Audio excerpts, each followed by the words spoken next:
বাংলার জন্য বেসিক্যালি কিছু নেই 85 মিনিটের বাজেট স্পিচে। আপনি দেখবেন একটা নিমান্স ইনস্টিটিউট করার কথা বলা হয়েছে, সেটা একটা এক্সট্রা, যেমন ব্যাঙ্গালোরে নিমান্স রয়েছে, আরও এক্সট্রা দুটো নিমান্সের কথা বলা হয়েছে। একটা করা হচ্ছে আসামে, একটা করা হচ্ছে ঝাড়খণ্ডে। বাংলার একদিকে ঝাড়খণ্ড, একদিকে আসাম। মানে বাংলার মানুষের অসুবিধা হলে হয় ঝাড়খণ্ড যাও, নইলে আসাম যাও, বাংলায় করবো না।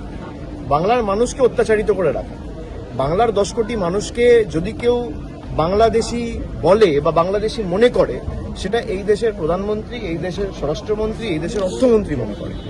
তারা বাংলার জন্য কোনো রকম কোনো বরাদ্দ বা কোনো রকম কোনো প্রতিকার বা আর্থিক প্যাকেজ বা সমাধান কিছুই আনেনি এবারে।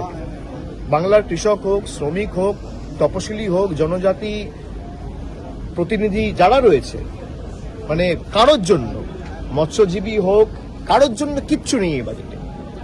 যুব সমাজের জন্য আলাদা কোনো পৃথক কর্মসংস্থানের দিশা বা রোডম্যাপ কিছুই করা হয়নি। এবং পুরনো যে কথাগুলো বলেছিল, ডানকুনি সুরাট করিডোর আগেরবারও বলা হয়েছে, সেটাই নতুনভাবে বলা হয়েছে।